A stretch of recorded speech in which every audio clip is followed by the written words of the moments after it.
warahmatullahi wabarakatuh. Perkenalkan kami dari kelompok 6 mata kuliah Hukum Bisnis akan menjelaskan materi tentang hak milik intelektual. Sebelumnya saya akan memperkenalkan kelompok dari kelompok 6. Yang pertama ada Anissa Septiani dengan NPM 200131, Elisa Septiani dengan NPM 200165, saya sendiri Bonang Yusufa Rahmatian dengan NPM 200174. Baik, saya Anissa Septiani dengan NPM 2001010131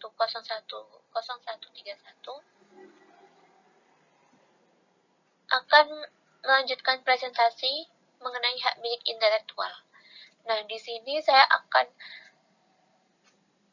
menjelaskan mengenai pengertian hak milik intelektual atau intellectual property right merupakan suatu hak kebendaan yang sah dan diakui oleh hukum atas benda tidak berwujud berupa kekayaan atau kreasi intelektual yang dapat berupa hak cipta, paten, merek dagang, desain industri, dan lain-lain.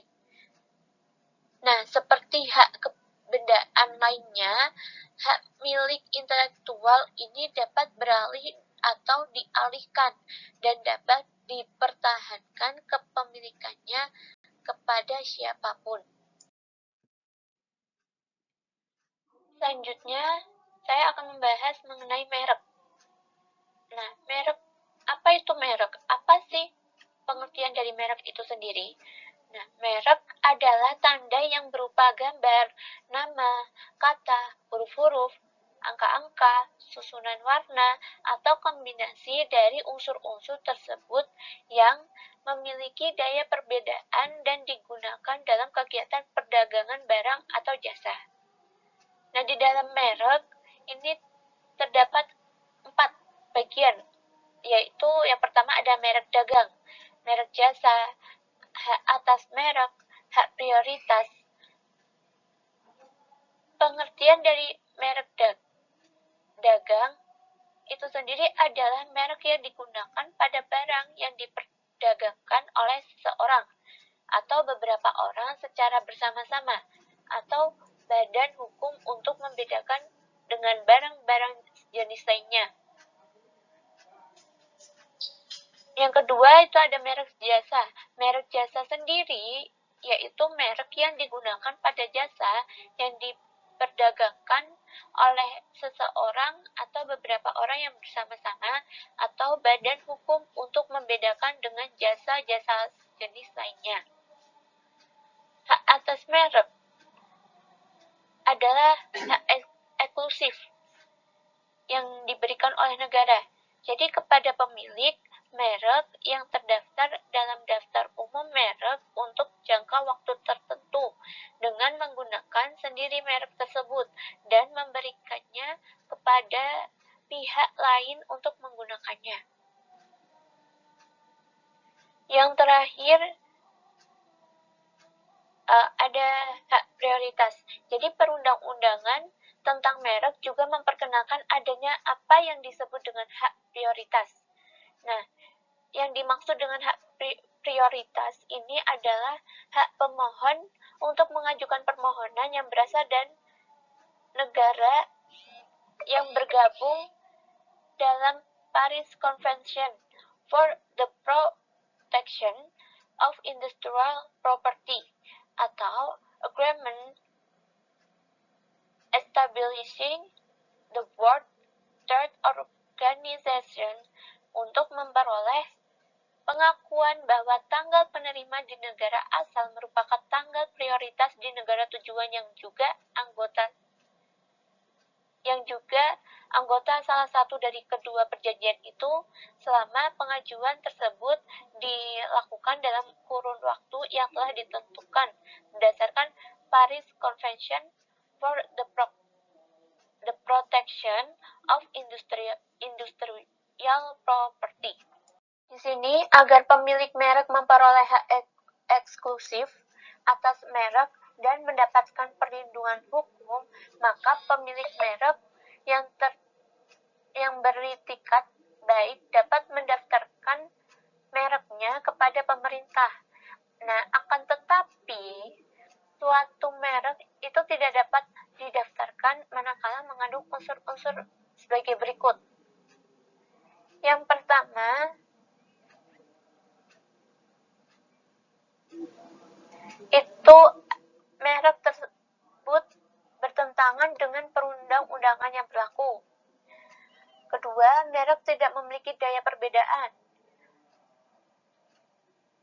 Ketiga, telah menjadi milik umum, lalu merupakan keterangan atau berkaitan dengan barang atau jasa yang dimohonkan pendaftarannya. Selanjutnya, mempunyai persamaan pada pokoknya atau keseluruhannya dengan merek milik orang lain yang sudah terlebih dahulu terdaftar untuk barang dan atau jasa sejenis. Yang keenam, mempunyai persamaan pada pokoknya atau keseluruhannya dengan merek yang sudah terkenal milik pihak lain untuk barang atau jasa sejenis. Saya Elisa Septriani dengan NPM 200165. Ingin melanjutkan presentasi. Yang ketujuh, mempunyai persamaan pada pokoknya dan keseluruhannya dengan indikasi geografis yang sudah terkenal. 8. Merupakan atau menyerupai nama orang terkenal, foto, atau nama badan hukum yang dimiliki orang lain, kecuali atas persetujuan tertulis dari yang berhak. 9. Merupakan tiruan atau menyerupai nama atau singkatan nama, bendera, lambang atau simbol atau emblem negara atau lambang nasional maupun internasional, kecuali atas persetujuan tertulis dari pihak yang berwenang. 10. Merupakan tiruan atau menyerupai tanda atau cap atau stempel resmi yang digunakan oleh negara atau lambang pemerintah, kecuali atas persetujuan tertulis dari pihak yang berwenang. Slide selanjutnya yaitu tentang paten. Yang dimaksud dengan hak paten adalah suatu hak khusus yang eksklusif yang berupa penemuan baru yang dapat diterapkan dalam bidang perindustrian, yang diberikan negara kepada para penemuannya atas hasil temuannya di bidang teknologi selama waktu tertentu, untuk melaksanakan sendiri penemuan tersebut atau memberikan persetujuan kepada orang lain untuk melaksanakannya. Penemuan di sini adalah suatu kegiatan pemecah masalah yang spesifik di bidang teknologi yang dapat dalam wujud suatu yang pertama proses, dua hasil produksi, ketiga penyempurnaan dan pengembangan proses, yang terakhir ada penyempurnaan dan pengembangan hasil produksi. Tentang hak paten ini pada pokoknya diatur dalam Undang-Undang khusus tentang paten. Selanjutnya, agar suatu temuan baru dapat diberikan hak paten oleh negara, maka temuan baru tersebut haruslah memenuhi unsur-unsur minimal sebagai berikut. 1. Novelty. 2. Inventive step. 3. Industrial applicability. Perundang-undangan tentang hak paten juga memperkenalkan adanya apa yang disebut dengan hak prioritas.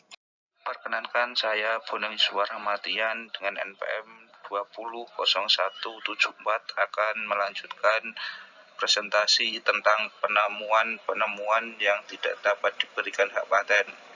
Yang pertama yaitu proses atau produk yang mengumumkan dan penggunaan atau pelaksanaan bertentangan dengan peraturan perundang-undangan yang berlaku, moralitas agama, ketertiban umum, ataupun kesusilaan. Yang kedua ada metode pemeriksaan, perawatan, pengobatan, dan atau pembedahan yang diterapkan terhadap manusia ataupun hewan. Yang ketiga ada teori dan metode di bidang ilmu pengetahuan dan matematik. Keempat ada semua makhluk hidup atau kecuali jasad renik. Yang terakhir yaitu yang kelima ada proses biologis yang esensial untuk memproduksi tanaman atau hewan, kecuali proses non-biologis atau proses mikrobiologis. Yang selanjutnya saya Buni Iswah Ramatian akan menjelaskan tentang hak paten dapat beralih dan dialihkan kepada pihak lain dengan jalan sebagai berikut. Yang pertama itu ada pewarisan, yang kedua ada hibah, yang ketiga ada wasiat, yang keempat ada perjanjian tertulis, yang kelima atau karena sebab lain. Di samping itu, pemilik paten juga dapat memberikan lisensi kepada orang lain. Artinya, memberikan izin kepada orang lain untuk menikmati manfaat ekonomi dari patennya. Itu pun berdasarkan suatu perjanjian untuk jangka waktu tertentu dan syarat tertentu. Baik peralihan maupun lisensi terhadap paten ini agar berlaku secara efektif dan harus dicatat dan diumumkan kepada instansi yang berwenang. Dalam perundang-undangan yang berlaku diperkenalkan pula ada yang disebut dengan lisensi wajib. Yang dimaksud dengan lisensi wajib terhadap paten merupakan suatu lisensi yang bersifat eksklusif yang diberikan kepada seseorang oleh pemerintah atas permohonan sendiri. Terima kasih. Baik, saya Anissa Septiani dengan NPM 2001010131 akan melanjutkan presentasi mengenai persyaratan yuridis. Nah, dalam perundang-undangan yang berlaku diperkenalkan pula apa yang disebut dengan lisensi wajib. Yang dimaksud dengan lisensi wajib terhadap paten adalah suatu lisensi yang bersifat non-eksklusif yang diberikan kepada seseorang oleh pemerintah atas permohonannya sendiri. Persyaratan yuridis yang diperlukan untuk dapat diberikan lisensi wajib ada sebagai berikut. Yang pertama itu harus diajukan permohonan oleh yang ingin memperoleh lisensi wajib, harus membayar royalti kepada pemegang paten. Yang kedua harus membayar royalti kepada pemegang paten. Yang ketiga itu diajukan setelah lewat jangka waktu 36 bulan sejak tanggal pemberian paten. Dan yang terakhir itu ada persyaratan jika paten yang bersangkutan atau tidak sepenuhnya dilaksanakan di Indonesia atau dilaksanakan dengan cara yang merugikan kepentingan masyarakat di Indonesia oleh pemegang paten atau pemegang lisensi paten.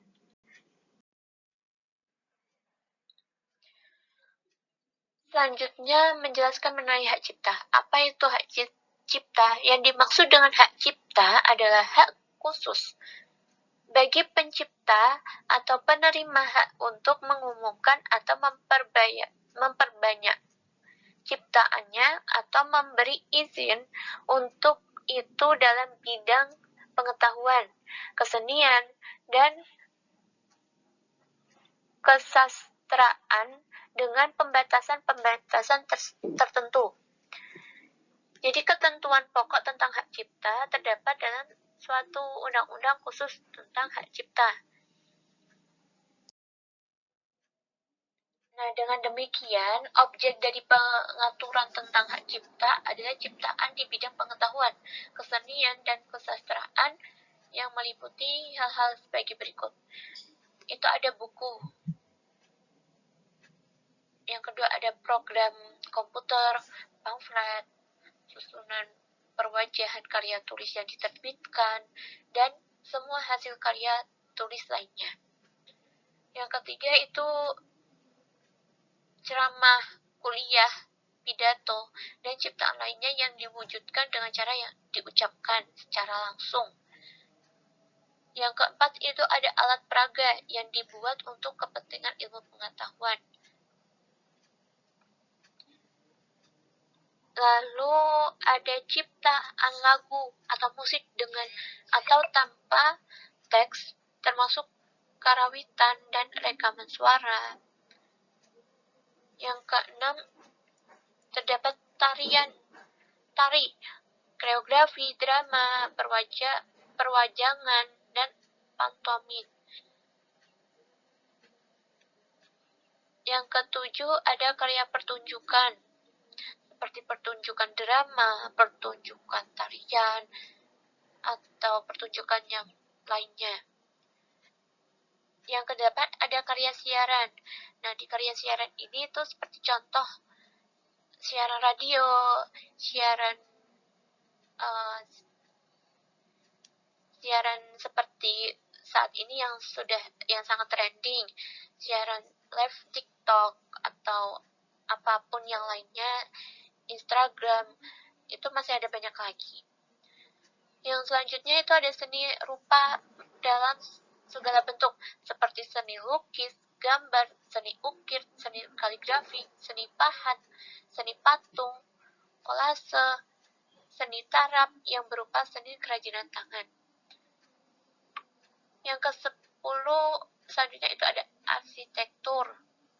Selanjutnya ada peta, ada seni batik, fotografer atau fotografi, sinematografi, dan yang terakhir itu ada terjemahan, tafsir, saduran, bunga